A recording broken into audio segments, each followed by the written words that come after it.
All right, well, good morning, everyone. Thank you for bearing with us as we manage our technical difficulties. So hello and welcome to Valparaiso University, Dr. Martin Luther King Jr. celebration.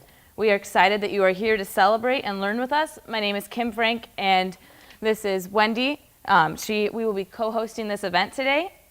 Today you will hear from several speakers examining different aspects of race. Today's presenters will begin to explore racial insensitivity and injustice, which comes in various forms and affects all minority groups. We'll be taking a few minutes between each presenter to engage in a reflection on your own, as well as a quick break. We will then hear from our featured speaker, Reverend John E. Jackson, Senior Founder and Senior Pastor of Trinity Unity Church of Christ in Gary. He will be followed by a question and answer period with all of today's presenters. So we encourage you to please save any questions you may have for that time. So without further ado, I'd like to introduce our first presenter for the day, Teaching in the Hood by Ellie Rock Walsh. She's a 2017 alumni of the MSeed program at Valparaiso University and a 7th grade science teacher at Ferguson Middle School in the suburbs of St. Louis, Missouri.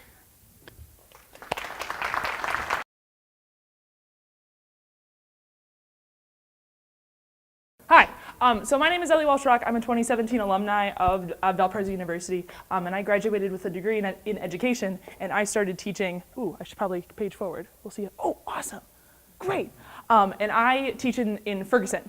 So I have two quick stories to tell. The first one is about teaching in the hood. So when I got a job in Ferguson, I was really hesitant to say, oh, I'm teaching in the hood, but Ferguson really is the hood of St. Louis. And so when I got there, about 3 weeks into teaching, I had this student and sitting in the back of the room, and I was walking around, and I had said something, and the student from the back of the room says, oh, Ms. Rock, you can say that because you're teaching in the hood. And it was really, really funny. And so that's why the name of my presentation is Teaching in the Hood, because a lot of times I feel like, especially if you grow up in the suburbs of Chicago, it's really hard to talk about areas outside of cities that you have no understanding of what that even means. And also just a quick note, Ferguson, Missouri, so I actually do teach in the area where the 2012 riots happened, but I'm not gonna talk about that. If you're interested in that, I would be welcome to talk to you about that later, but that is not what we're talking about today. We're talking about teaching 7th grade, which is really fun.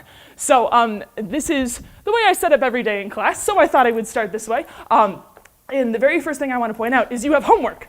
So your homework is that you need to tell one person something who did not come today, something about whether you learned something here or at the convocation or at the welcome. You have to tell somebody something. But I also have a question. So because I believe in participation and total participation, I have a question. What do you think the graduation gap between urban and suburban schools is? And this is not a rhetorical question. I actually want people to raise their hands. So what do you think the difference in urban and suburban graduation rates is?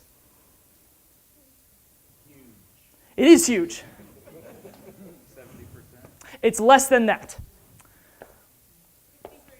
It's less than that. It's less than that. This is good. This is good. We're going down.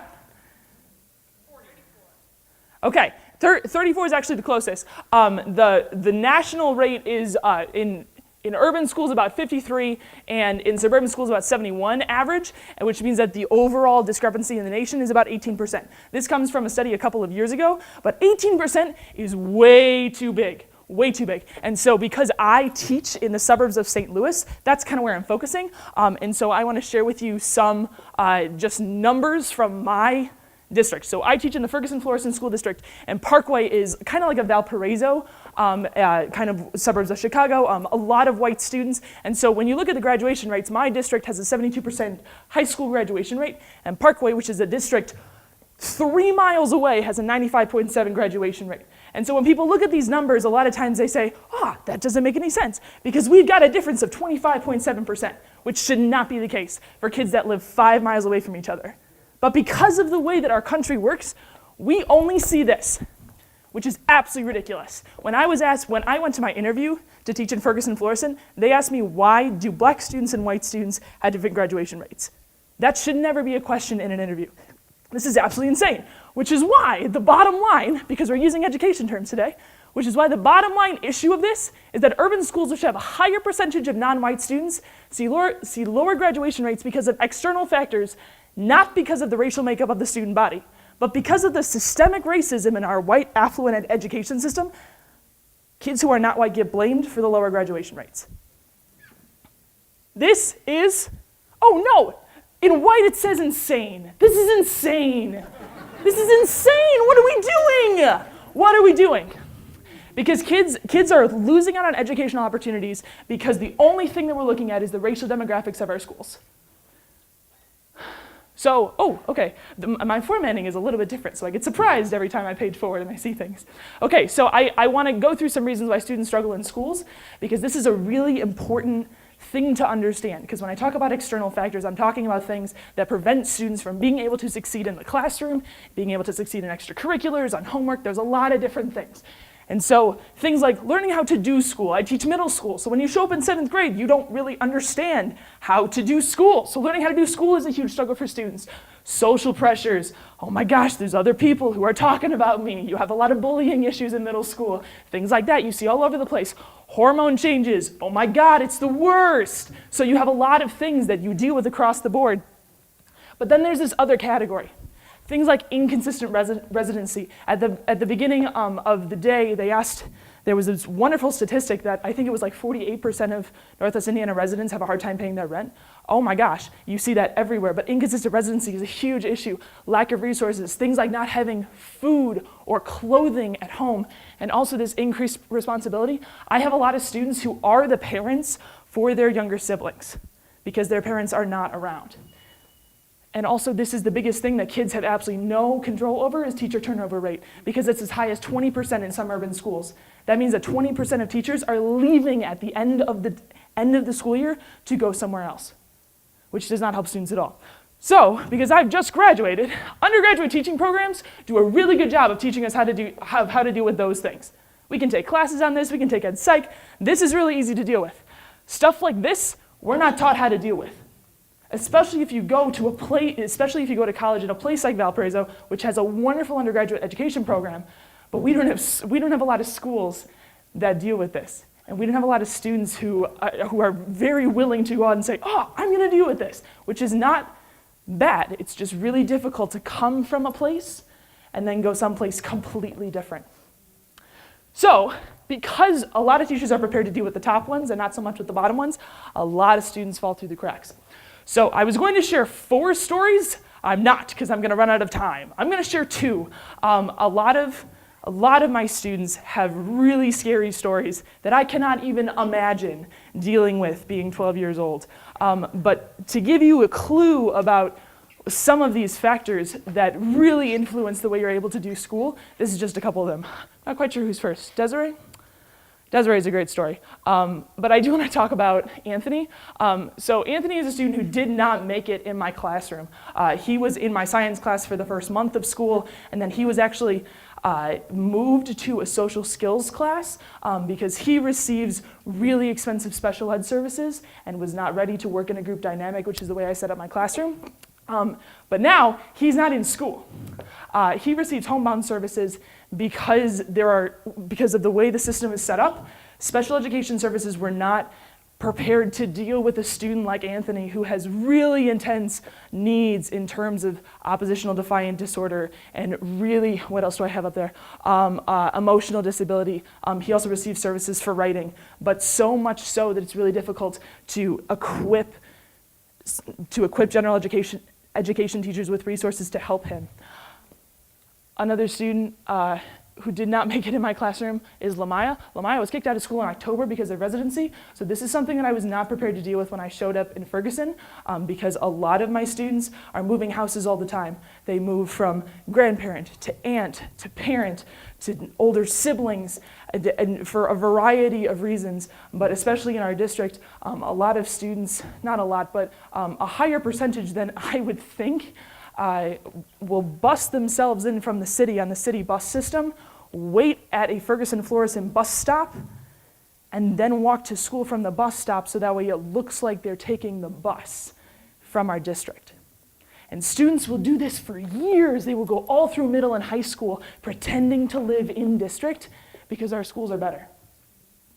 And this student got caught. So this student, for a variety of reasons, got caught with got caught doing this and she got kicked out of school. But the issue with this that I had never even thought about until this occurred is that when you get kicked out of school, when you get kicked out of school in one district, you're not automatically enrolled in the district where you actually belong, which means that this student, I found out she missed about 3 weeks of school. She's in 7th grade. She missed 3 weeks of school because she was not automatically enrolled in the correct district, which is insane. So I'm not going to talk about the last student, even though his story is really wonderful and I would love to share it with you. So the issue that we're talking about here is that urban schools have lower graduation rates because of factors outside the influence of students. And so we need to be focusing on these issues to increase graduation rates rather than the racial demographics of our schools. And this starts with teachers. So the short way we fix this problem is we put undergraduate content knowledge, which a lot of undergraduates have, and then put diverse field experiences. So a lot of colleges tout the ability to be able to do this, but you really have to have diverse field experiences, and then you will be prepared to handle teaching in a lot of these different situations. And up here are the names of all of the students. So I just shared 2 stories with you because you have to have this experience in order to be able to do that. If we do this, we have teachers in education who have degrees in education instead of suburban education. Because when I showed up in Ferguson, I was there for 3 weeks before I realized that my degree was not in education, it was in suburban education. And the last thing, I promise, the last thing. So when students are truly supported by teachers, graduation rates increase, more students go on to college, attendance goes up, suspension and referrals go down. We know this to be true because you see this across the country. But this can't happen unless teachers understand the job they are walking into and how to work through things that you only really see in an urban environment. And then, if you work in an urban school, you roll up your sleeves every single day, and you go into that school ready for absolutely no idea what's going to happen, which you do wherever you work. But especially in an urban school, you need to be ready to give students the academic support and the confidence to achieve your dreams that every single student deserves the opportunity to do so.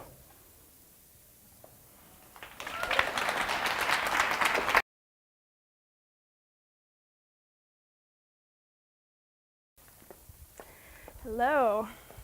All right, so the title of our presentation today is titled Listen Up, Stories Matter. We at the Welcome Project believe that our first-person story collection is a unique way to capture a variety of experiences within the community. Typically at the Welcome Project, we employ the Center for Civic Reflection style of facilitation. It usually revolves around an object that we use to generate organic discussion around. But today we do not have time for a full facilitation, so we're offering you just the briefest taste of that. So as an overview of what we're doing today, we're going to play for you 2 stories that capture 2 different perspectives on life within the community. In between these stories, we're going to ask you a quick question just for you to reflect on what you've heard.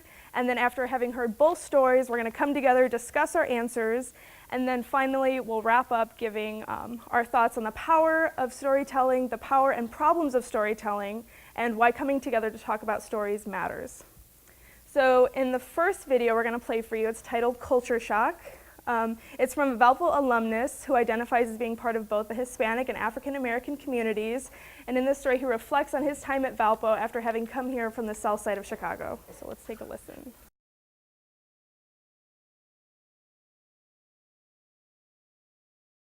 I came here by chance, actually. I was supposed to be going to, I'd gotten into Northwestern and I was thinking about going there, but money had changed a lot of things. And I was also supposed to go to University of Wisconsin on a full scholarship for my poetry and music, but my dad had gotten a little ill, so I wanted to stay closer to him. So I chose this school. I chose Valpo without even coming to visit. I came here for like 5 minutes at an orientation, but I had to leave really quick for a show. So like, first time I experienced Valpo was the first day I moved in, and I tell you, it was a culture shock to see all of this. I never grew up in a city like this, and I've never been in a, in a place that's, it's not like faces. You don't have like faces around you. I grew up in a predominantly African American environment and predominantly Hispanic environment, so not having like faces and not having people you can relate to was very difficult. And then just the things that you considered norms, you realize aren't norms for other people. I understand what it means to be poor, and I understand what it means to struggle, and I understand what it means, like, $5 is all you have for 2 weeks. I understand like those things. And this one girl was in Social 101 class, and she said poor people are just lazy in my eyes because, they don't, they're just not working hard enough. There's opportunities around. That opened my eyes to say, wow, I'm in the wrong freaking place because and I have a long way to go with a lot of people around me because they don't even understand anything. So what I'm sitting here chatting, and it made me not trust a lot of people. So I'm sitting here chatting with you, and you probably think, don't understand why I'm poor and don't understand why I don't have, many things, or understand my culture. When the police pulled me over my freshman year, officer, and it was on campus, and I was on my way to the gym to play ball. It was probably like 8 o'clock at night, and I didn't have my ID on me. I left it in my room, and first he didn't think I went to the university, and he didn't really have a reason for pulling me over. He just looked around the car and then eventually tried to find something. I think he said there was a exposed light underneath my car or something like that. Some BS light, didn't make sense. And but yeah, he started talking to me. He was like, do you go here? It doesn't look like you go here, blah, blah, blah. And he said, he was asking about my vehicle and how I got such a nice car, you know what I mean? And surprised about it in a lot of ways. And really just bothered me and didn't give me a ticket or anything, and never really, gave me a concrete reason why I was pulled over. Getting pulled over by the police and, them telling me how nice of a car I had. The reason why I bought such a nice car, even I had worked really hard throughout high school, and I got a car because I needed something to get around. Public transportation isn't reliable. But then there are certain things that you take pride of, from Hispanics' point of view, you take pride in the vehicle that you drive. For the African American point of view, you take pride in the clothes that you wear. So when people question, the priorities that people have and why you buy certain things, that's something that people didn't understand. So when the cop pulled me over, he's like, why do you have such a nice car? Blah, blah, blah. If you're from here and from here, I'm like, maybe you don't understand, this is part of just how I value success and how I value different things. So it was interesting because my freshman year, I got pulled over probably over 20 times my freshman year and never got a ticket for anything. I just kept getting pulled over within the city of Valparaiso and also on campus as well. So that was a different experience. It stopped happening after I started working in the marketing department, and I started, shaking people's hands, and people started to get to know me and know who I was, know my background, know my success and, my performance things, and found out that I wasn't just, I guess, their perception of what a mixed kid from the south side of Chicago is. After that, then people started being really nice to me. I can go shake the police chief's hand here, and they know me, and, anything I need, I can call them right away, and they'll help me out. But that's when it started to happen, is when I started to show ways, I guess, that I can help them, and show ways that and show them that I'm not,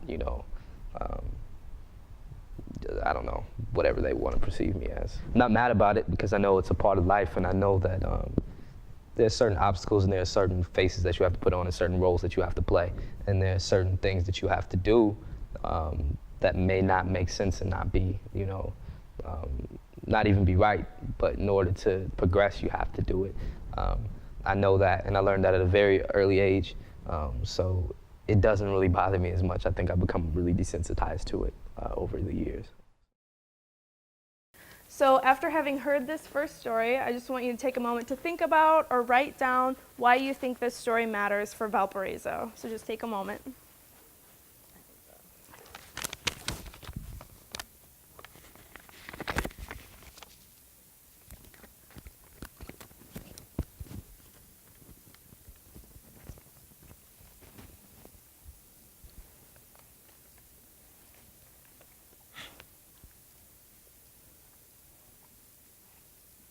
Next, we're going to listen to a story from a different perspective. Here, the storyteller discusses the racial divide between black and white students and the limitations of not seeing the world outside our own lives. They did this experiment in the 1960s that was with baby dolls. It had to do with all the little elementary school kids, and they would have a white baby doll and a black baby doll, and they would ask kids questions about them and stuff. It was really shocking to a lot of people how much the African American children favored the white baby dolls and thought the black baby dolls were bad. And then they recreated this experiment like recently. They had like a little spectrum of like, it was the same picture but of a person but with different skin tones, ranging from really white to really dark. They would ask those little kids like, okay, now can you point to which one you think is the good child? Can you point to which one you think is a liar? And it was like the same results. It was just, really good. I don't know, for me, a lot of white privilege is just what you don't have to think about, what you don't have to see. And that's the privilege of not having to realize that there's a racial problem. There was an article called The Inevitable Knapsack by Penny McIntosh. It's a really short article. It's like a great introduction to realizing that you have privilege. And she describes it as carrying around an invisible knapsack. And so she just lists off the top of her head the things that she can think of, the ways that she's privileged just like on a daily basis. I can go around places and feel safe. I have the opportunity not to go through quote-unquote dangerous areas. I have the option to just not see so much stuff, and going into like a job interview, I never have to worry that they are going to have prejudice against me. I guess the biggest thing is just realize how little you know and like how limited your own experience is if you have white privilege, because you see things through this very tunnel vision because society has set it up where you don't have to see so much.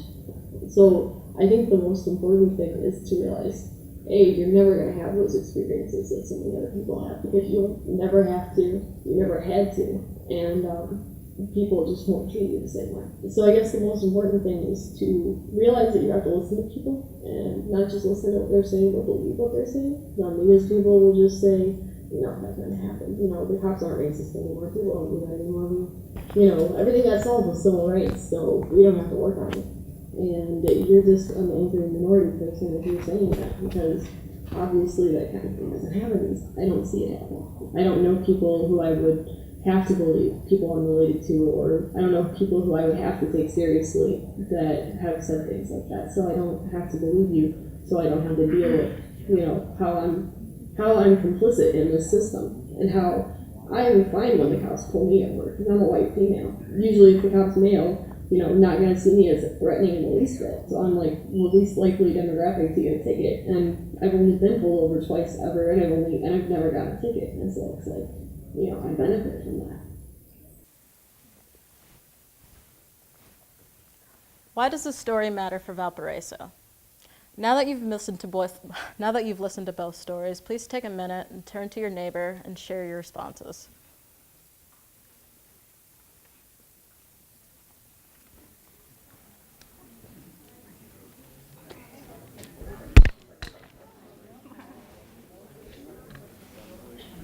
Squashed them together. Yeah, I did.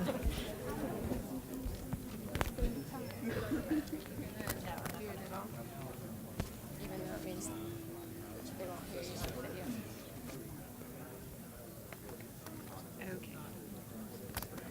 I'll just clip it and you can tuck it in your pocket. Okay. It's probably picking us up right now.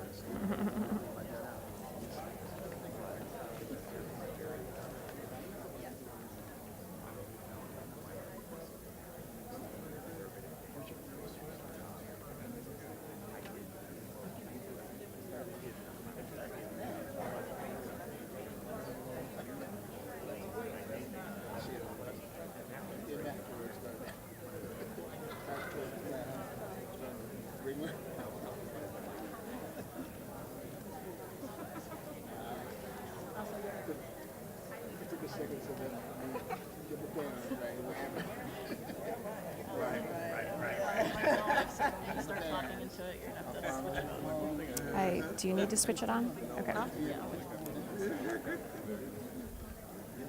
If you could, with the people that you have been talking with right now, get a word or a phrase for why these stories matter to Valparaiso. If you could get it into a word or a phrase, we're going to do a quick popcorn round response. I'll take 3 people from that section, 3 people from this section, etc. And if you would, just like popcorn, shout out your word or phrase. So I'm going to give you like 30 seconds to, with the people that you were talking to, can you get in a word or a phrase why these stories matter to Valparaiso?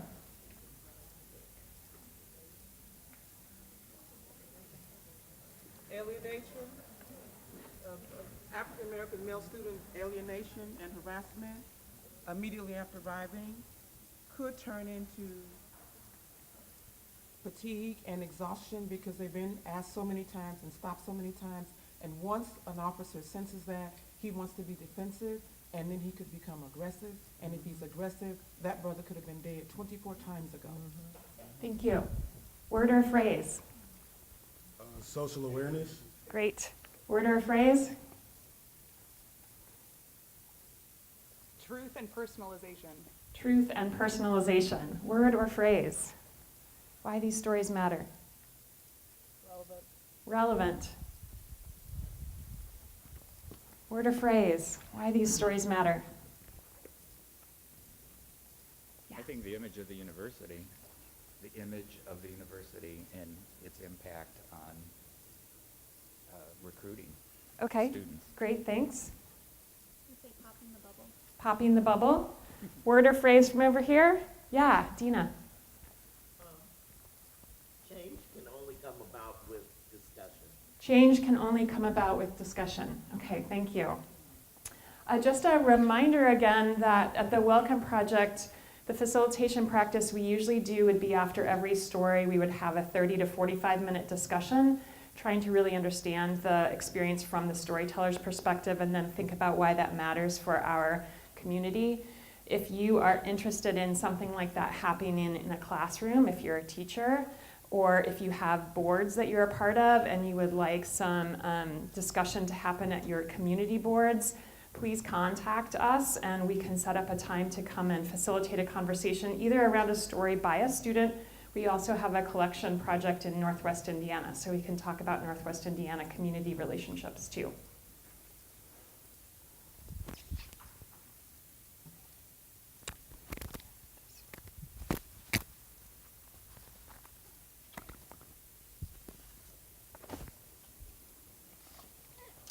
I'm going to take just a few minutes to talk about our practice and why stories matter, but also how they can harm. In the past 7 years since starting the Welcome Project, we, and by we I mean not just we, but also many students, several alumni and community volunteers, have interviewed over 300 people spanning from Gary to Couts. Couts is a small town 20 miles south of here. And from those hundreds of hours of footage, we've produced around 250 stories, which you can find online. It feels like we're just getting started. We all know the power stories have. Stories dominate the news. There's the Moth Radio Hour, TEDx. Reality TV is like one never-ending story gone wrong. We can't seem to turn away. Stories are what keep kids and adults up past our bedtimes. We love them. But at the Welcome Project, we've been thinking a lot about whether or not they are intrinsically good. Biblical scholar Philip Davies writes, quote, "Stories are never innocent of point of view, plot, ideology, or cultural values. We tell stories of the past in a historical context, looking at the past from a particular point of view, the present. We cannot be objective, neutral observers. Our views of the past are also affected by our geographical, political, and social location," end quote. Anna Louise Keating in Transformation Now describes stories that reinforce status quo. Quote, "Status quo stories contain core beliefs about reality, beliefs that shape our world, though we rarely, if ever, acknowledge this creative role.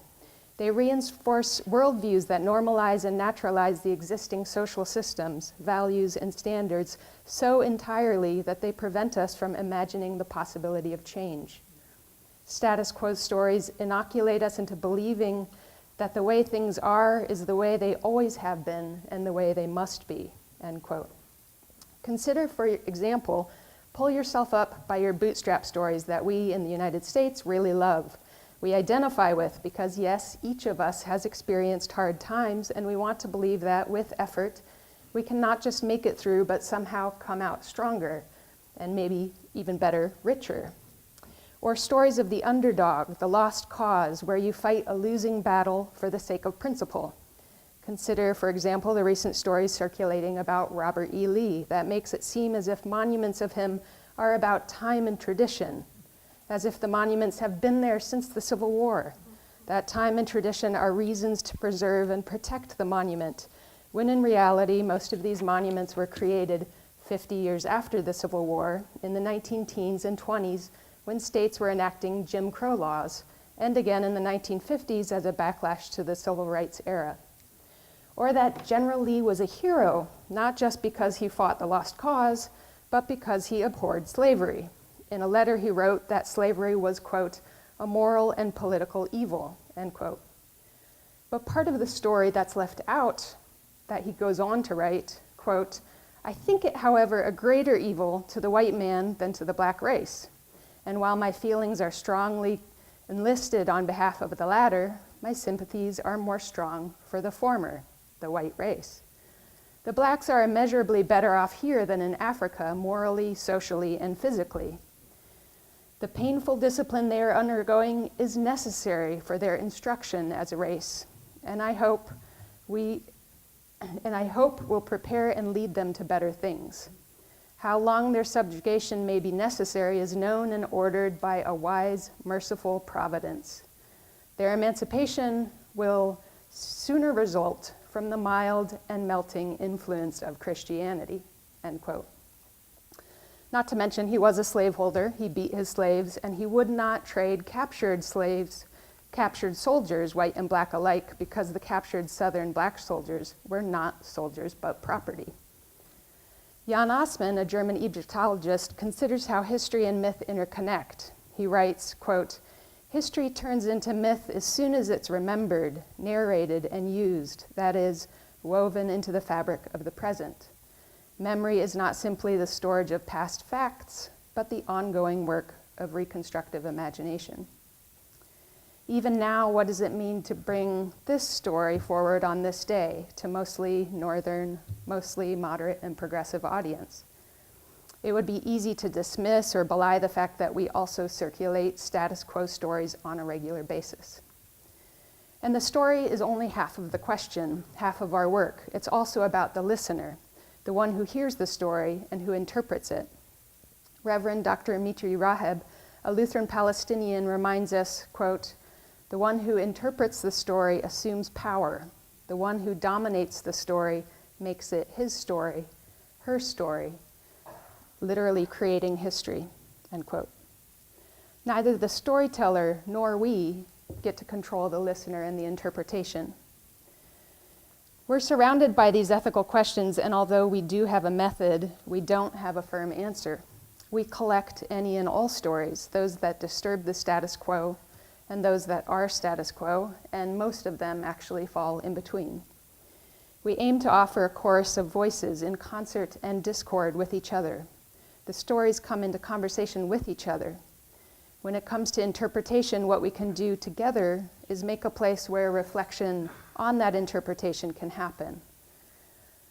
Through the conversation practice developed by Dr. Elizabeth Lynn's Center on Civic Reflection, we put the stories into conversation not just with other stories, but with us, our campus, our communities, and across and between communities, people from all walks of life who listen to and reflect on the stories and their experiences together, who open up to seeing their own interpretation as it forms. And those conversations shape not only those participants, but our Welcome Project process as a whole. We question, we continue the work, and we continue to question, and we continue to work. We know from doing this work and how people's stories and the conversations we've had have shaped us and changed us, that it's important to stay with us. Thanks.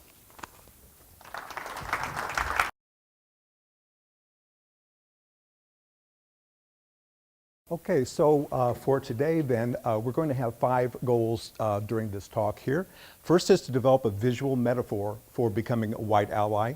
Second, to learn about the racism to ally continuum. Third, to understand the characteristic of a true anti-racist ally.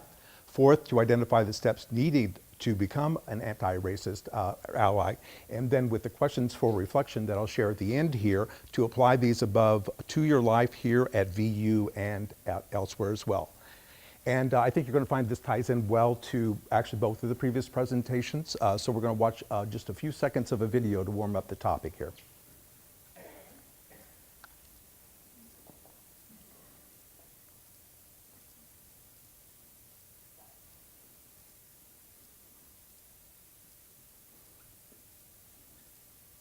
Hey friends! So I'm trying something different with my setup, and I don't know if it's working, but you will deal. Imagine your friend is building a house, and they ask you to help, but you've never built a house before. So it'd probably be a good idea for you to put on some protective gear and listen to the person in charge, otherwise someone's gonna get seriously hurt. Look, I'm helping! It's the exact same idea when it comes to being an ally. An ally is a person that wants to fight for the equality of a marginalized group that they're not a part of. We need your help building this house, but you probably should listen so you know what to do first. Let's do this. So here are my 5 tips for being able to break it down for you nice and easy. Privilege does not mean... Okay.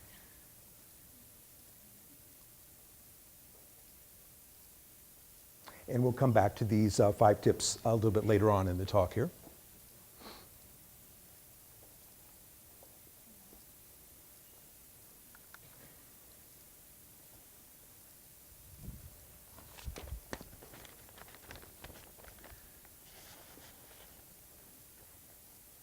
Okay, so we're going to start with an experience though. We know from psychological research that people make hundreds of judgments within the first 15 seconds of looking and being with another person. So what I want you to do in turn is take 15 seconds and in turn with 3 different people, look at that person, and as you look at that person, just be mindful of what stories might come up in your mind about this person. So let's go ahead and take the next 45 seconds, 15 seconds, one person, then another person, then a different person, with race as the filter. So go ahead and let's start now. Look at the person, just watch what thoughts come to your mind about what story you tell yourself about this person. Go.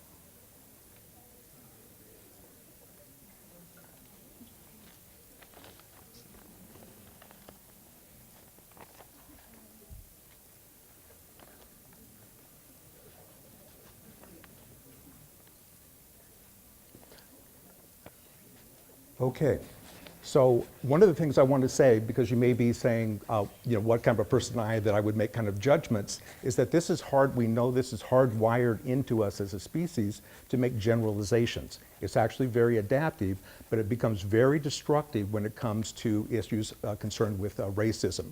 So this is the diversity iceberg here, and what it kind of suggests is that if you look at race, the number one thing people kind of make judgments on is appearances, and had you had the opportunity to interact and not just look, you would quickly be making judgments based upon the behavior and the practices you could see of the other person, like how they're dressed would be a practice, behavior might be what they might say. But what you see with the diversity iceberg is that there is a huge amount of things going on below the surface for both you and the other people. There's perceptions, there's beliefs, there's experience, core values, and attitudes, and these are shaped over the lifetime, and each person in an interaction brings this to the table with them. Now here's the second metaphor to look at. This is a moving stairway. And as you think about moving stairways, all of you have a lifetime experience of being on moving stairways. And you know there's different ways you can be on one. Sometimes you go ahead and stand on one. Sometimes you go ahead and walk on one, you move a little bit faster. Sometimes you run on one, you move really fast, like you're for the airport and you're running low on time. But occasionally, I think this probably be true for everybody in this room, there's probably been times when you walk backwards against that moving stalkway. And if you think about that lived experience, what you'll know is that all 3 things, standing on the moving walkway, walking on the moving walkway, running on the moving walkway, are all easy because you're going in that direction. What's hard is to go against the moving walkway. That takes a lot of effort. And this is from Tatum, and this will form kind of an analogy for what we're going to be talking about today with becoming a white ally.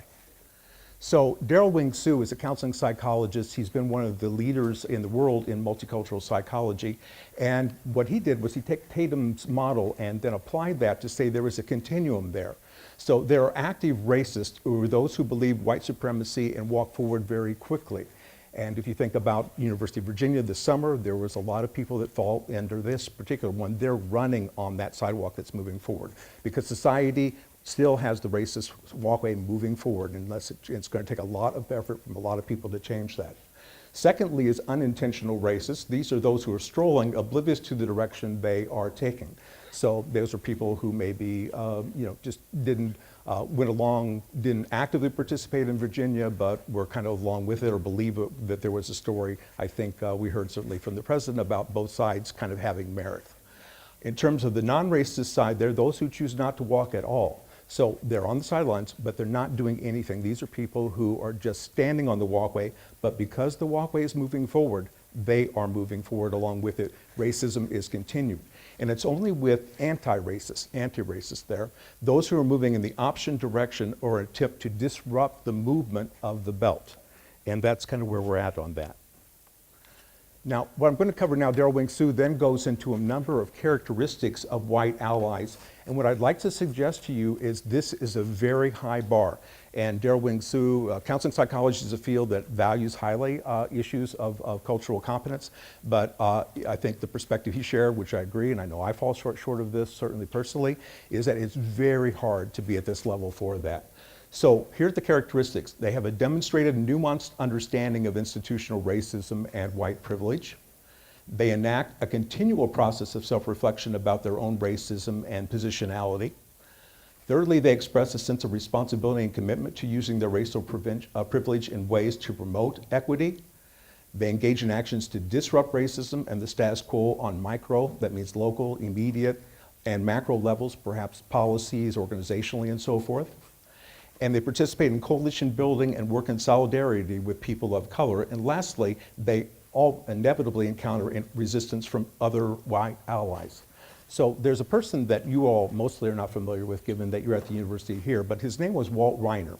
And he had affiliation with the university a very long time ago. I think most of you know about Hilltop House, which is located over here by the law and building and so forth. But Walt Reiner was single-handedly, and then formed a group, single-handedly responsible for really moving the needle somewhat in this community of Valparaiso. Valparaiso is still a very homogeneous community when it comes to persons of color. It's still a very white community, but it used to be almost completely white. And what Walt Reiner and his group did was they would go ahead and they would provide support to bring people of color, particularly African Americans, to the community and to help them support them being kind of successful with that. It led to the formation later on of Hilltop House. His daughter is Beth Gingrich. She teaches here in the law school. And so Walt Reiner marched in the marches in the 60s. He did this. It was a lifelong commitment for him. And there was a lot of resistance from the community of Valparaiso for the work that he and the group of him was doing. So I think he's a good example in my mind. And there are many, I think in the room here too, but he was a good example of someone who truly met this criteria for being kind of a white ally. So if those are the criteria, and one of the questions is going to be, where do you think you are at the end here on this racist to anti-racist continuum? Or if you're judging if you're a person of color, how do you know? Do you know many white allies or not, and what do you look for? But Daryl Wing Su suggested that there were some steps that could be taken. So first is becoming a white ally is a monumental task with internal and external challenges. The word there is monumental. Becoming a white ally means developing an awareness of whiteness and white privilege and overcoming many obstacles that discourage social advocacy and justice. And I'm going to talk about white privilege in a minute. White allies are not only non-racist, but also take on an anti-racist identity that walks the walk. And the transformation to developing cultural competence and becoming a white ally is more than a cognitive or intellectual exercise. Another counseling psychologist who has worked in this field is Janet Holmes. She just says two big things for white allies. The number one is whites, for the most part, are oblivious of their racial identity. If you're from a non-dominant culture, you're very typically aware of your racial identity. And this is the starting point, she says. And then secondly, white individuals should develop predictions of likely reactions to racially charged issues. We mentioned Ferguson, I think, in the last one. You have the O.J. King trial. You have the police violence. And you typically get racial differences in reactions. So going back to the video here, there are 5 tips that the young woman said. Understand your privilege, listen and do your homework, speak up, but not over. You'll make mistakes, inevitably, apologize for them, and being an ally is a verb. Here are 3 websites that have some very good suggestions. I'm here at Valpo, stuart.cooper@valpo.edu. If any of you want me, I'll send this slide to you so you can kind of get some ideas. And I'd like to say this together as a form of maybe moving on the needle here. So we're going to just say this: be the change you wish to see in the world. Ready? Be the change you wish to see in the world.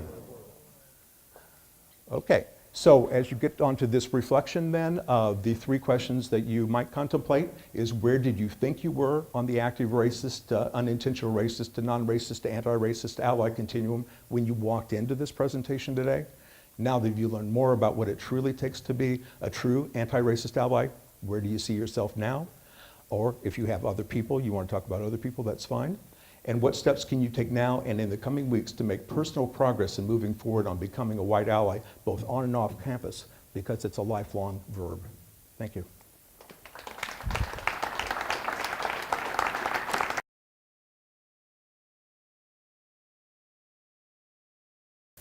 We are so excited to have our featured speaker up next, the Reverend John E. Jackson Sr., founder and senior pastor of the Trinity United Church of Christ in Gary. A native of Chicago, Illinois, Reverend Jackson received his Bachelor of Science and Master of Divinity degrees from Loyola University and McCormick Theological Seminary, respectively, in Chicago. Under the leadership of the Reverend Dr. Jeremiah A. Wright, Jr., Reverend Jackson served as the associate pastor to men's ministries and the premarital counseling program at the Dynamic Trinity United Church of Christ, TUCC. In this capacity, Reverend Jackson not only provided pastoral leadership to the various men's ministries of Trinity UCC, but he also facilitated a weekly men's Bible class and organized the quarterly men's worship service. Reverend Jackson also developed the annual men's prayer breakfast into an annual men's conference, providing opportunities for workshops, lectures, and worship to over 500 brothers in Christ each year. In 2004, Reverend John E. Jackson Sr. was called to serve as senior pastor of the Trinity United Church of Christ in Gary, Indiana. Since its first worship service, the second Sunday in October 2004, Trinity UCC Gary has been consistently growing. In order to accommodate the ever-expanding ministries, Trinity UCC Gary completed construction of their new sanctuary for worship and held their first worship service in the new edifice on October 5th, 2008. It is located at 1276 West 20th Avenue in the city of Gary. Trinity UCC Gary is a congregation that believes in both arms of the cross of Jesus Christ. The vertical arms stretch toward heaven to receive Holy Ghost power to reach out into the community through the horizontal arms and do the work of Jesus Christ. The motto of Trinity UCC Gary is, "We are not just another church, but we are a culturally conscious, Christ-centered church committed to the community."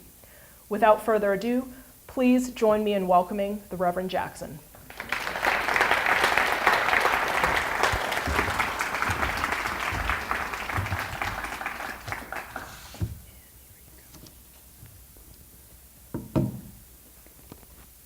Let's see here now. Okay. I think so. Thank you.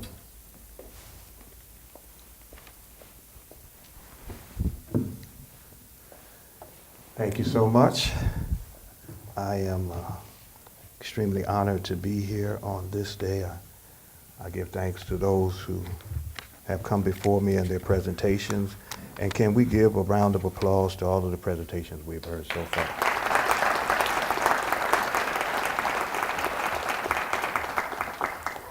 And again, I am thankful for the invitation and thankful for those who right now are laboring to make sure the IV and all that, the AV stuff and all of the help. I said IV. I'm going to use my time today to do a little bit of all that we have heard, in particular the why stories matter. I really believe in storying, knowing a person's story, and knowing a group of people's story. And so we're gonna do that. But because we are here, because of the drum major for peace, Dr. King, I'm going to use a number of quotes to be kind of guidepost for us today, because we are here because of a man who gave his life for liberty and freedom in this country. I want to start out with a quote from Ralph Ellison, however. In 1970, in an article in Time magazine, Ralph Ellison wrote these words: "Since the beginning of the nation, white Americans have suffered from a deep uncertainty as to who they really are. One of the ways that has been used to simplify the answer has been to seize upon the presence of black Americans and use them as a marker, a symbol of limits, a metaphor for the outsider. Many whites could look at the social position of blacks and feel that color formed an easy and reliable gauge for determining to what extent one was or was not American. Perhaps that is why one of the first epithets that many European immigrants learned when they got off the boat was the term nigger. It made them feel instantly American. But this is tricky magic. Despite his racial difference and social status, something indisputably American about Negroes not only raised doubts about the white man's value system, but aroused the troubling suspicion that whatever else the true American is, he is also somehow black." In 1903, in his historic book called The Souls of Black Folk, W.E.B. Du Bois wrote these words: "The problem of the 20th century is the problem of the color line." And I would like to add, in particular in math, when you don't solve a problem, you still have a problem. And so the problem of the 21st century is the color line. 50 years ago, the Reverend Dr. Martin Luther King Jr. was assassinated for trying to address the problem as stated by Du Bois of the color line. Race matters. In his book, Why We Can't Wait, which documented the campaign in Birmingham, Alabama, King pointed out that many white Americans of goodwill have never connected bigotry with economic exploitation.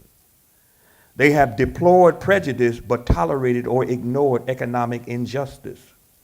For instance, redlining of black and brown communities where lending institutions refuse to lend in certain areas. There used to be, and I grew up in Chicago, and this was prevalent, there used to be in many lending institutions large maps on a wall, and there would be a red line drawn around certain communities, and those communities would not get loans.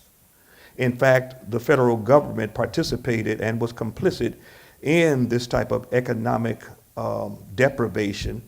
After the Great Depression, the federal government started insuring home loans, and 98% of those home loans went to white Americans, as the feds refused to insure black Americans' home loans, almost assuring that no matter what gains came from the legislation after 1963, that black people would never be able to catch up because of the wealth that had already been accumulated by white Americans. Race matters, y'all. King wrote toward the end of Why We Can't Wait these words: "One aspect of the civil rights struggle that received little attention is the contribution it makes to the whole society. The Negro, in winning rights for himself, produces substantial benefits for the nation.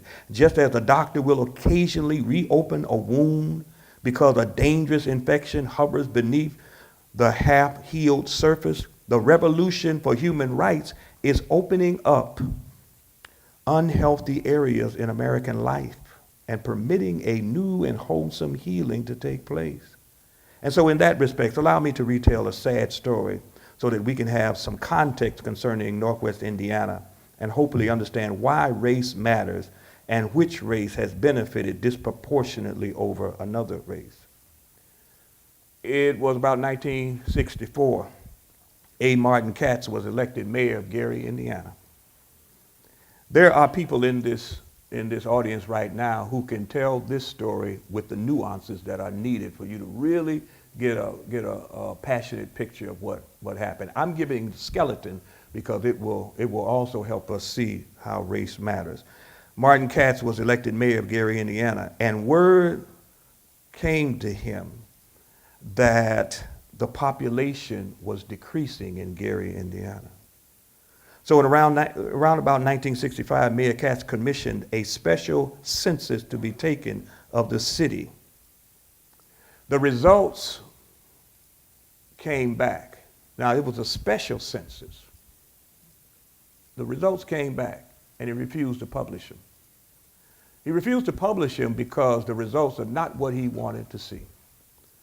As we have seen, somebody is always going to leak information, as we have seen in these last days. Always somebody's going to tell. And the results were leaked out, and it showed that the population of Gary was decreasing. And the reason it was decreasing is because Mayor Katz was the first Jewish mayor. And a lot of white people in Gary did not want to be in a city that was run by a Jewish person. White flight started with the first Jewish mayor. That's important in telling the story.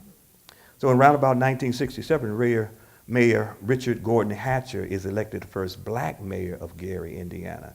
In 1968, he takes office. White flight increases tremendously in Gary, but it didn't start there. Not long after that, certain state elected officials, one of which district was Gary, went down to Indianapolis to push through legislation to create a new town out of a cornfield, Maryville. The problem was that they wanted to incorporate up to the buffer zone of Gary, and state law prohibited any city or town incorporating up to the buffer zone of a second-tier city in Indiana. There was first-tier city, which was Indianapolis. Second-tier cities were many other cities, and then there were third and fourth-tier cities. The buffer zone was a 2-mile radius around second-tier cities, and it was there so that those cities could expand. When these state elected officials went downstate to push for this legislation because of white flight, and they wanted to create space for the white folk that were leaving Gary, Indiana, it is a little more than just leaving. Why would you want to incorporate up to the buffer zone of a city? And this is south of Gary, Indiana.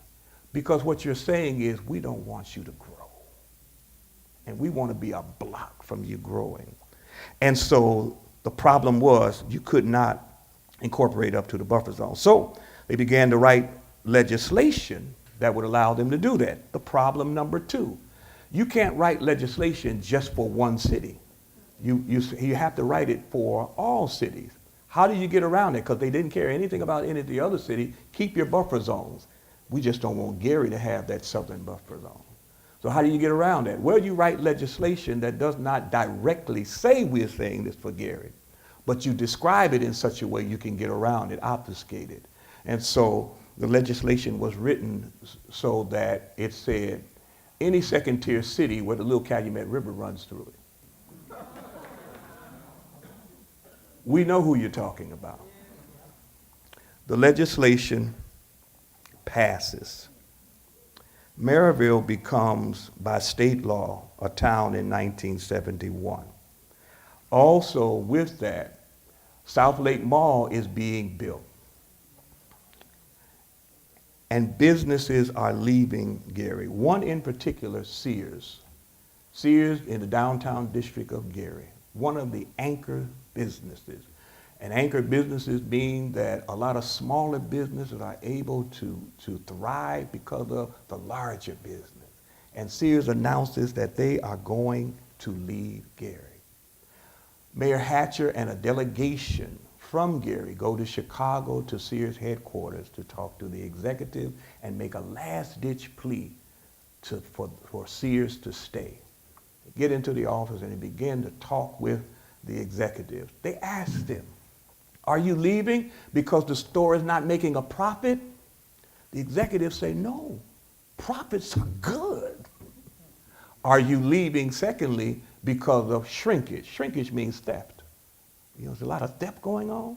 The executives respond, oh no, This store is doing better in that area than most stores in the nation. Then the question is, well, why are you leaving? And the answer was this. The executive said, the future lies south of Gary. Somewhere around 1974, South Lake Mall opens, and guess what? Sears becomes the anchor store there. What does that tell you? What do you think, what kind of psychic trauma, emotional damage do you think that does to a people in a city to see that they are being literally strangled? And it didn't end there. News reports and things like that to demonize and demean the city of Gary. Think about that. The second example I want to raise up is East Chicago, Indiana. Now, the crisis in Flint, Michigan, the water crisis, the contamination by lead, rose to the fore in around 2014. It has been about 4 years. And black and brown people in Flint, Michigan still don't have clean water. 4 years, they still don't have clean water. Think about that. What kind of psychic trauma to see that the people in elected positions don't care enough for you to have clean drinking water. Yet, what has not gotten as much national attention is the lead contamination going on in East Chicago. According to a report titled East Chicago Toxic Crisis Stakeholder Roundtable and Listening Session, the report shows that there are roughly 29,000 people who live in East Chicago. Approximately 90% of them are people of color. I'm telling you, race matters. As early as the 1980s, the EPA, I said the 1980s, the EPA found that United States Steel lead plant exceeded allowable limits of soil and water contamination by that plant, 1980s. In 1985, the plant left the community, but the contamination remained in the soil. 1991, the health department began to test children for lead. 1997, high levels of lead were found in the soil testing of 3 areas of property around the Cary Ghosh School. 2003 to 2006, the EPA found high levels of lead contamination on the residential properties north of the site where the United States Steel plant was located. 2006, the EPA excavated 13 properties considered time critical. 2014, the EPA established consent decree between Atlantic Richfield and EI DuPont, Denors and Company to hold them accountable for contamination in EPA zones, which led to a $26 million cleanup fund, which was supplemented with another $16 million. August 2016, 1,100 households in the West Calumet complex were told they had 60 to 90 days to vacate their homes. No resources to vacate, just get out. A lawsuit was filed to extend the vacate date, yet there are still people on the site. But even beyond that, think about the people who have matriculated all these years throughout with their children who have drank contaminated water, moved away, but wondering why my child is not doing well. Since the 1980s, this was known, y'all. Race matters. We must remember that King was first and foremost a trained, ordained member of the clergy who intentionally tried to live out the compassionate and caring ministry of Jesus Christ. He actually attempted to define what it really means to be an evangelical when he quoted, when the text is quoted from Isaiah by Jesus in Luke, the Gospel of Luke, that says, "The Spirit of the Lord is upon me, because he hath anointed me to preach the gospel. That's good news. That's evangelical to the poor. He hath sent me to heal the brokenhearted, to preach deliverance to the captives and recovering of sight to the blind, to set at liberty them that are bruised, to preach the acceptable year of the Lord. That's what it means to be an evangelical. I slipped that in there. This identifies that those who are people of faith, evangelical, and those who are people of goodwill must stand with and for people concerning adequate, affordable health care. Must stand with and for people having a living wage. That's how you become an ally. Stand with and for women, in particular black women, who are struggling against patriarchy, sexism, sexual harassment in the workplace, and women's reproductive rights. Our church was just involved in discussions and advocacy on behalf, in particular, of women in the community, because Franciscan Hospital and Methodist Hospital wanted to merge. Well, it wasn't a merger. You got to tell the story right. It was a buyout, because Franciscan has the money. They're a Catholic hospital. And their religious beliefs would come with them. So if they were able to take over Methodist hospitals, no reproductive rights. How are we protecting people from neoliberal market culture and corporate greed? Where and how are we addressing the fact that black men, women, boys, and girls have been disproportionately incarcerated for using drugs like marijuana, but now white men and women can now sell marijuana because a number of states have decriminalized it? And how do we begin to rectify how black people were demonized and penalized for addictions, but now that white children use meth and opiates and it has risen to record levels, there is a push for compassion and treatment for them, and it should be. Dr. King said in Why We Can't Wait, I have been gravely disappointed with the white moderate. I have almost reached the regrettable conclusion that the Negro's great stumbling block in his stride toward freedom is not the white citizen, counselor, or the Ku Klux Klaner, but the white moderate who is more devoted to order than justice, who prefers a negative peace, which is the absence of tension, to a positive peace, which is the presence of justice, who constantly says, I agree with you in the goal you seek, but I cannot agree with your methods of direct action, who paternalistically believes he can set the timetable for another man's freedom, who lives by a mythical concept of time, and who constantly advises the Negro to wait for a more convenient season. Lukewarm acceptance, Dr. King said, is much more bewildering than outright rejection. He intrinsically believed, because of his faith, that we could create a beloved community, y'all, if we honestly endeavored to value one another regardless of race, religion, or class, if we had concern for one another, compassion to empathize with other people's stories and their plight, and then the conviction to do something about it regardless of who it upsets in our families, in our neighborhoods, and in our nation.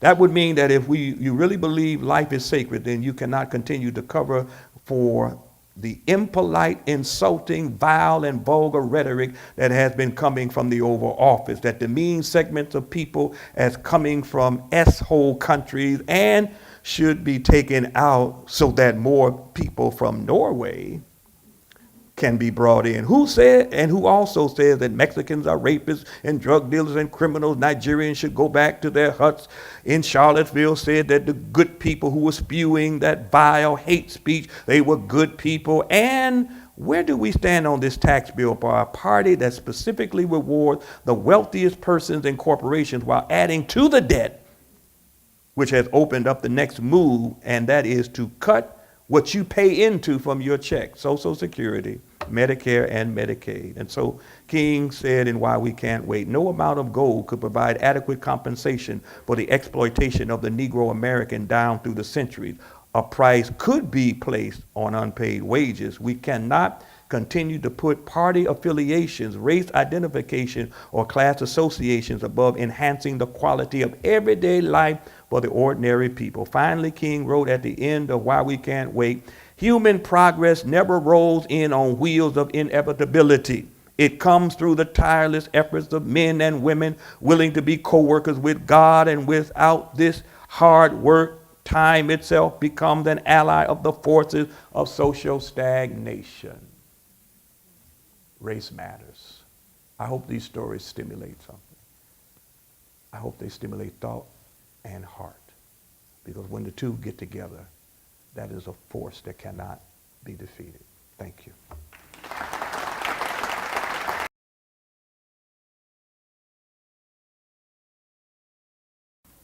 Kim will be running around reaching audience members that have a question for any one of the speakers for this morning.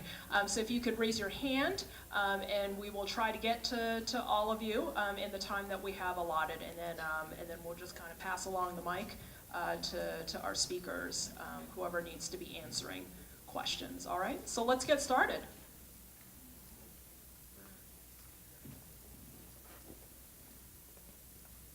So, Dr. Alveda King, who's the niece of Martin Luther King, recently came out in support of Trump and saying that he is not a bigot. Is she wrong?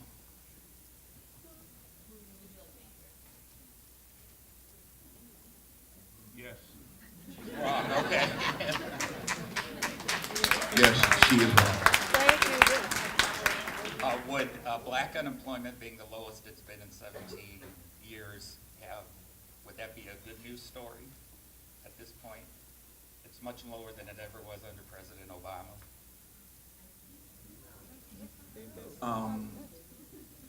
It's a little more nuanced than that. So you have to go into the community and see that the numbers don't belie what the reality is.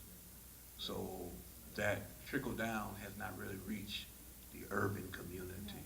I'm assuming you all vote Democrat for 40, 50 years. How has that helped you? How's that helped you as a person economically who, and to bring the races together and move forward? And are your communities that much better under them? Last question. Well, I think we should stick to questions regarding today's topics. And, so if you have an answer for that, Ellie, and then so as a young person who has lived in the suburbs of Chicago and now lives in an extremely segregated urban city and works in the suburbs of that urban city, and I've lived all around the Midwest in a lot of different communities over the last 5 years, I would just like to echo what Reverend Jackson just said, is that the importance, and I think what we've all said today, is the importance of learning stories of your community and stories of communities that you are not a part of is such an incredible thing, and it is so important. And we could talk about politics to the end of the day, but that's not the point. The point is what's the story you have to tell, and what am I not hearing in your story that I don't understand? Because that's ultimately what the point is that we've all said today. So that's my 22-year-old perspective of this. Does she not have a story to tell then? I do think that this is a conversation that Kim just said that any of us would be welcome to have with you outside of right now. But thank you for sharing your opinion in a room of people who you admittedly said are mostly Democrats. So I think that is a conversation for another time, is what Kim just said. Anyone have any other questions? What do you want to choose? I would love to hear the perspective of Teacher Rock in regards to how children are processed into special education programs. That is a fantastic question.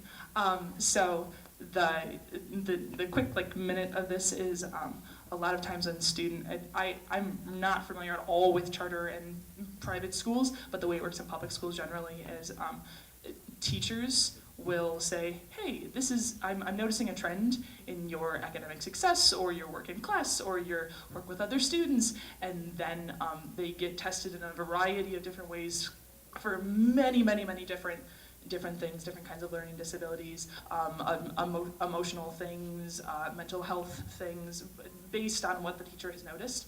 And then there are certain, based on the state that you go to, there are certain things that come from those test scores. So if a student's, so in Missouri, if your IQ and your reading level are a certain number of points apart, then you qualify for services in writing and reading. And you can have your test read to you, or you can do it on the computer or things like that. But that's the way students kind of get put into special education, but there's not enough money for special education services. So it can say, when you go to school, oh yeah, you should receive services for this thing. And then you don't really receive services for that stuff because the money just isn't there. So that's how students get put into the programs, but the institution of that is a little bit different. Does that answer your question? One little piece, are the tests that they use for measuring where the child is standardized on suburban school children? There's a good base of literature that suggests that many of the tests that are used are standardized more for the dominant population, and that therefore they're culturally unfair and have an adverse effect on persons that aren't a member of that. There are tests that are better at that, and so it would be a matter of which tests are being used. Thank you. Thank you both. Reverend Jackson, I know you spoke on redlining.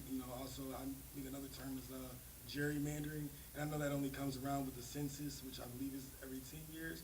Do you think there's any other ways that possibly that could start we could start bringing funding to the inner cities for education and also general welfare? Other ways to bring resources to the communities. Well, it kind of dovetails on a gentleman's comment about voting. I hold both parties complicit in the disadvantage of people of color, both parties. And so that one way is that we have to be more informed and educated about persons and what they can do. One of the forums that we try to have at our congregation in between election time is not just voter registration, but voter education, where we try to get the job description of a mayor, a council person, a state representative, so that people can see what the job description says, what they can and cannot do, because people make promises that they can never make oftentimes. So one way is a more educated voter. The other is we really are going to have to look at co-ops and coming together in a co-op to help one another financially. So I think I think your question is really on point. We have to look at some other ways to do that. I think those are two.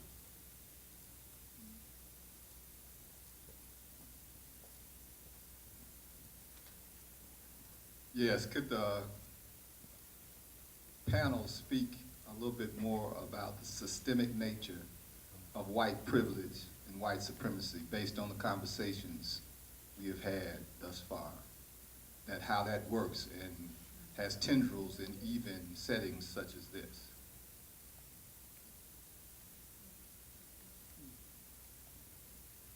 Great question, brother. Great question. Can the story people answer that question? I would love to hear from you. I mean, I have the microphone in my hand. I don't know how well I can answer it. Greg, can you just rephrase it one more time, or repeat it one more time? Oh, I can get to you. Can the panel speak to the issue of white privilege and white supremacy based on the conversations we've had thus far? Can you give some examples and details on how the tendrils of white privilege and white supremacy even meet such groups as this, even on such days as this? How does that work? That white supremacy and white privilege offers itself up even in settings such as this. I mean, the first thought that comes to mind for me is that supremacy is something that's not visible. So I tend to want to think about policies that are in place that might advantage certain people over others. But my most recent work with story collections actually is less about our university in that regard and more about like Northwest Indiana. So when Reverend Jackson mentioned redlining, that was a federal policy that was established by FDR's administration. Speaking of party choices, political parties, I was shocked as a moderate progressive white person to find out that FDR, who we hold up and laud as a Democrat of great regard, is, I think that the well-being of the person, the goodness of the person doesn't preclude these kinds of actions and decisions that end up hurting people. So with redlining, certain neighborhoods based on race predominantly were not allowed, the residents of those communities were not allowed to get mortgages that they needed for buying houses or renewing their housing. And that meant that there were neighborhoods that were being not paid attention to in terms of the kind of resources that they could have. Another federal policy that came on the heels, I would say, of redlining as open housing laws from the civil rights movement began to challenge where people were allowed to live. There's a Highway Act in the 1950s that was Eisenhower's administration that really bolstered the support and resources that were going into the suburbs. And that also happened to be where white people were moving as they left the cities. At the same time that resources were going into the infrastructure for the interstates, that same kind of federal funding wasn't going towards, say, public transportation in cities. And so, again, cities were being left behind as suburbs were being given more resources. I don't know, Greg, that this is getting to your question exactly, but I'm trying to, when we talk about, sorry? Well, yeah, so I think Ta-Nehisi Coates' reparations article in The Atlantic is going to do a much better job of this than I can do. He talks about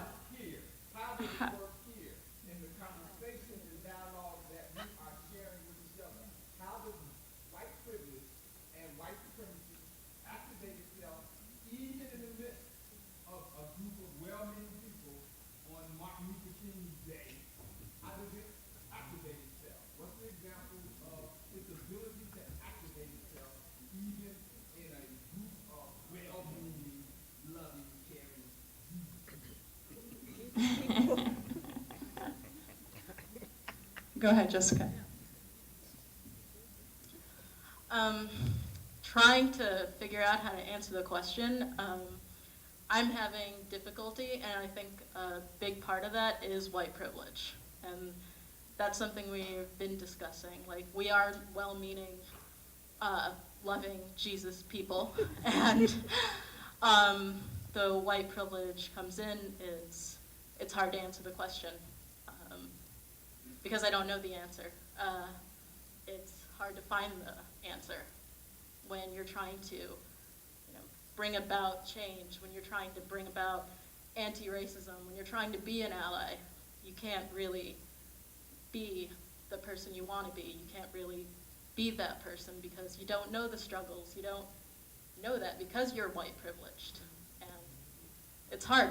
It's hard to find that answer. That's mine. We've got about 5 minutes left, so probably time for a couple more questions if possible.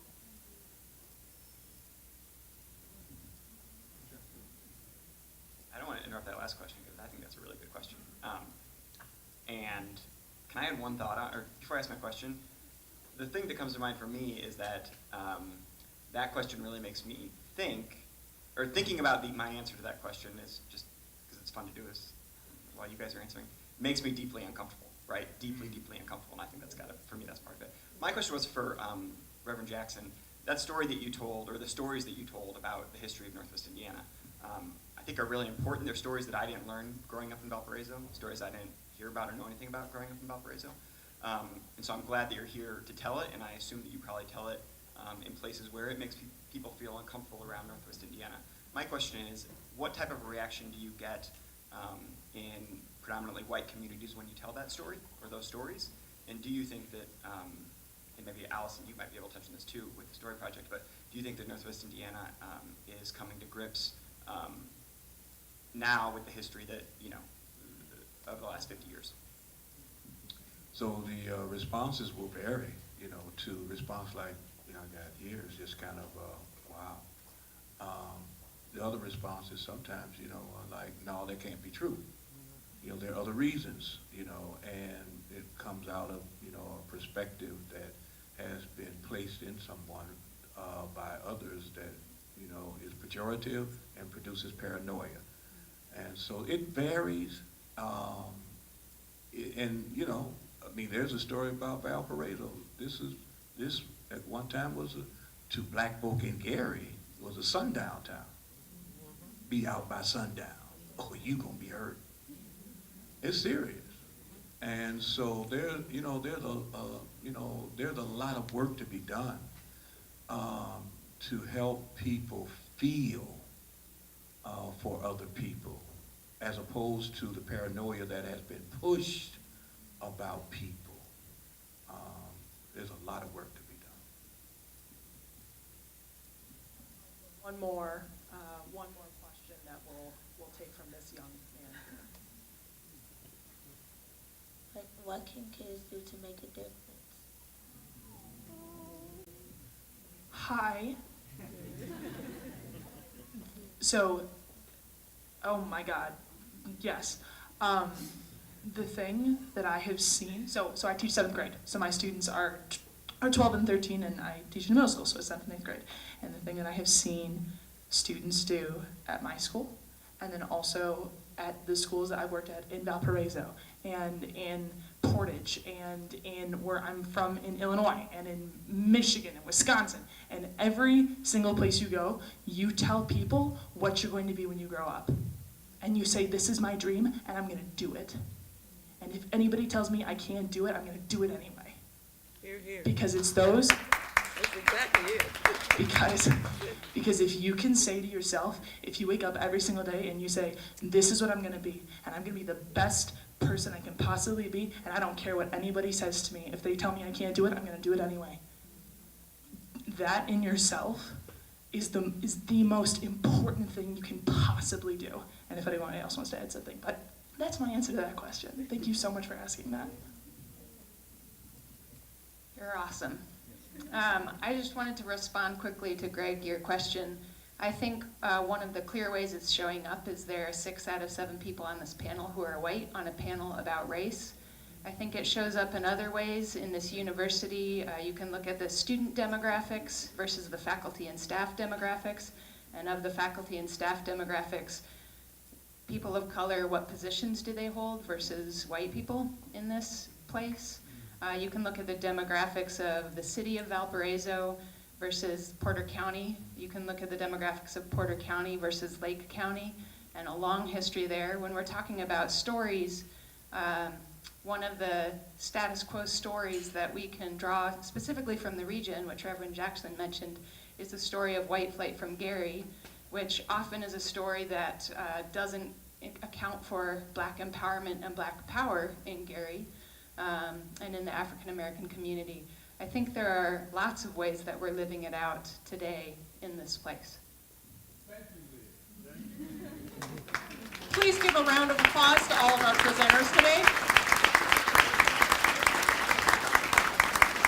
And all of the folks that have contributed to the question and answer period as well. It's very important